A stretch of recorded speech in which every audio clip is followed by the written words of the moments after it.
Before your browser opens, before your game loads, before anything runs, one piece of software takes control of every resource on your machine. You've never seen it. It controls everything. Most developers write code every day without knowing how it actually gets CPU time, how memory is protected, or what happens when two programs try to access the same resource at once.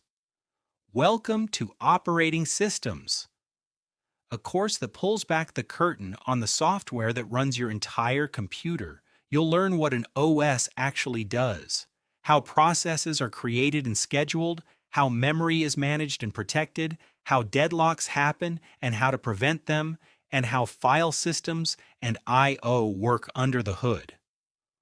OS knowledge separates developers who guess from developers who know.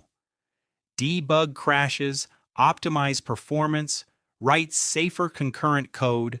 It all starts here. The machine is yours to understand.